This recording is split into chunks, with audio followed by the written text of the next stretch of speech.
Halo anak-anak, selamat datang di sesi penjelasan materi kita kali ini. Bapak bener-bener semangat banget, soalnya hari ini kita bakal latihan buat jadi seorang detektif data. Yap, kalian nggak salah denger kok. Siapin kaca pembesar virtual kalian ya, karena mulai detik ini kita bakal belajar gimana sih caranya ngebongkar rahasia yang selama ini sembunyi di balik tumpukan angka yang bikin pusing.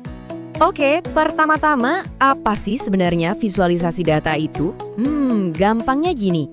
Ini tuh semacam proses ajaib yang bisa nyulap angka-angka membosankan dan bikin puyeng jadi sebuah cerita visual yang seru dan pastinya langsung gampang dipahami sama siapa aja. Jadi, ngubah angka jadi cerita.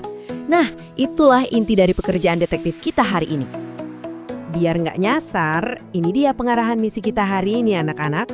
Kita bakal ngelewatin 6 fase pelatihan, mulai dari pengenalan visualisasi data, terus ngebahas 3 kekuatan analis data, lanjut ke alat investigasi dan taktik, masuk ke ruang interogasi data, cek matriks keputusan grafik, dan ditutup sama misi detektif data kalian sendiri. Yuk, langsung aja. Kita masuk ke fase pertama ya, bagian 1, pengenalan visualisasi data. Pernah mikir nggak, kenapa sih ngeliatin angka mentah di tabel itu cara yang paling buruk buat mecahin sebuah misteri? Coba deh kalian perhatiin baik-baik. Sisi mana yang menurut kalian lebih enak dibaca? Sisi kiri yang isinya deretan angka acak yang kelihatan kayak kekacauan total? Atau sisi kanan yang bersih, ada garis trennya, dan berwarna? Pastinya yang kanan dong. Otak kita tuh nangkep pola visual jauh lebih cepat daripada pas kita harus baca angka satu-satu. Visualisasi ini ngebantu kita ngungkap makna tersembunyi secara instan, makanya ini bakal jadi senjata utama kita. Lanjut ke fase selanjutnya. Bagian 2, 3 kekuatan analis data. Nah, sebagai analis data, kalian bakal punya 3 kekuatan super nih. Pertama, kemampuan buat nyederhanain informasi rumit dalam sekejap. Kedua, kalian bisa nemuin tren atau pola rahasia di balik rentang waktu tertentu. Dan yang ketiga, ini yang paling keren, kalian bisa bikin prediksi masa depan berdasarkan pola di masa lalu. Tapi tunggu dulu, ada syarat wajibnya ya. Kalau mau bikin prediksi, sumbu horizontal atau sumbu X kalian itu wajib banget pakai satuan waktu kayak bulan atau tahun. Kalau nggak, wah, tebakan kalian bisa meleset total. Sekarang kita bongkar kotak peralatannya. Bagian 3, alat investigasi dan taktik. Alat investigasi pertama kita ini fungsinya buat ngebandingin nilai. Kita punya kolom chart yang pakai batang vertikal dan bar chart yang bentuknya horizontal alias mendatar. Nah, Bapak punya satu taktik rahasia nih buat kalian. Selalu gunakan bar chart yang mendatar kalau kalian ketemu sama label teks yang panjang-panjang, misalnya nama-nama provinsi. Tujuannya simpel sih, biar teksnya nggak numpuk dan tetap enak dibaca. Coba kita cek alat-alat lainnya ya. Kita punya line chart alias grafik garis yang bisa dipakai buat semacam perjalanan waktu. Ini cocok banget buat ngelacak tren pergerakan data dari masa ke masa. Terus ada pie chart atau grafik pie buat ngeliat porsi dari suatu keseluruhan, jadi kelihatan seberapa besar kontribusi tiap potongannya. Dan yang terakhir ada area chart buat ngeliat volume dan kedalaman. Ini tuh mirip sama grafik garis, bedanya di bagian bawah garisnya diisi sama warna. Tapi ingat, sebelum kalian asyik pakai alat-alat tadi, pahami dulu 4 target anatomi chart yang sempurna. Pertama, jenis grafiknya wajib banget tepat sasaran. Kedua, harus ada judul, biar yang baca langsung dapat konteksnya. Ketiga, sediain legenda yang ibaratnya kayak kunci jawaban kalau ada lebih dari satu kelompok data. Dan keempat, label di sumbu X dan Y harus super jelas, biar angka yang ditampilin itu nggak kehilangan maknanya. Oke, sekarang ayo kita main tebak-tebakan benar atau salah buat taktik master bar dan kolom chart. Pertama, kalian wajib mengurutkan data biar perbedaannya langsung kelihatan. Kiri itu salah, yang kanan baru benar. Kedua, ini krusial banget ya, selalu mulai sumbu Y dari titik 0. Kalau sumbunya dipotong, itu bisa bikin ilusi yang nipu mata. Ketiga, pakai orientasi horizontal buat teks yang panjang. Dan terakhir, awas rainbow effect. Jangan pakai lebih dari 6 warna dalam satu grafik. Nanti mata yang baca malah capek.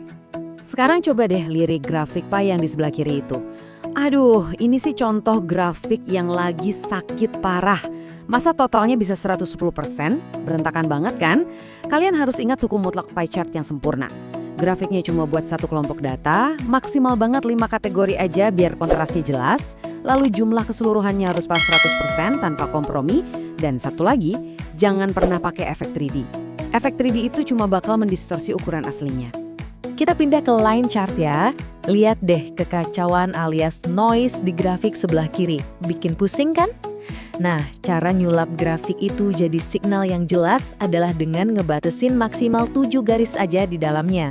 Terus sederhanain tampilannya, hapus aja garis kisi latar belakang yang nggak perlu itu. Manfaatin juga fitur custom angka, misalnya angka jutaan yang kepanjangan di sumbu Y, ubah aja jadi 1M. Dan pastinya semua label harus kebaca dengan jelas. Oh iya, hati-hati juga kalau pakai area chart anak-anak. Ada yang namanya aturan emas urutan lapisan.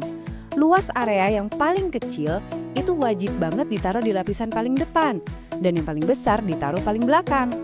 Coba bayangin kalau yang besar ditaruh di depan, ya otomatis data penting yang kecil malah ketutup dan hilang. Grafik kayak gini tuh brilian banget buat nunjukin porsi terhadap total. Contohnya pas kita mau ngelacak pertumbuhan populasi dari waktu ke waktu. Sekarang saatnya kita masuk ke ruangan khusus. Bagian 4, ruang interogasi data. Yuk kita cobain bikin pie chart secara langsung lewat 3 langkah gampang ini. Langkah 1, sorot rentang data yang mau kalian pakai dengan hati-hati. Contohnya data wisatawan ASEAN tahun 2017 ini. Langkah 2, pergi ke tab Insert di bagian atas, cari kelompok charts, terus klik simbol pie-nya. Langkah 3, tinggal eksekusi aja dengan milih model 2D pie. Dan bam! Visualisasinya langsung muncul dan siap buat kalian utak-atik. Terus gimana ceritanya kalau kita mau ngebandingin banyak data sekaligus pakai kolom chart? Tenang, Bapak mau tunjukin satu taktik tombol sihir nih, namanya Switch Rows Column. Begitu kalian ngeklik fitur ajaib ini, sudut pandang data kalian bakal langsung berputar. Yang awalnya dikelompokin berdasarkan negara, tiba-tiba berubah jadi pengelompokan berdasarkan tahun. Taktik ini bener-bener muter cara kita nganalisis data cuma dalam 1 detik. Tapi tunggu dulu. Seorang detektif hebat nggak bakal berhenti cuma pas grafiknya muncul. Kita butuh yang namanya sentuhan akhir. Geser posisi legenda biar tata letaknya seimbang, nggak mesti melulu di samping kok. Terus perhatiin skala sumbu Y-nya. Atur batas atas dan bawahnya dengan bijak, biar datanya nggak kelihatan timpang. Dan yang terakhir, tempel data labels langsung di atas batang grafiknya. Ini ngasih perhatian khusus ke angka-angka yang emang krusial. Supaya nggak lupa, ini dia pegangan kalian. Bagian 5, matriks keputusan grafik. Ingat contekan matriks ini baik-baik sebelum kalian bikin grafik ya. Kalau tujuan kalian buat ngebandingin nilai, pakainya kolom atau bar chart. Kalau mau ngelihat perubahan atau tren seiring berjalannya waktu, pilih line chart. Mau lihat komposisi persentase? Udah pasti pie chart jawabannya. Terus buat ngelihat kontribusi total atau volume, pakai area chart. Dan ini taktik pamungkasnya. Kalau ketemu label teks yang panjang-panjang, selalu pilih bar chart yang horizontal. Kita sampai di tahap akhir. Bagian 6, misi detektif data. Wah, luar biasa. Kalian semua akhirnya lulus dari tahap pelatihan ini.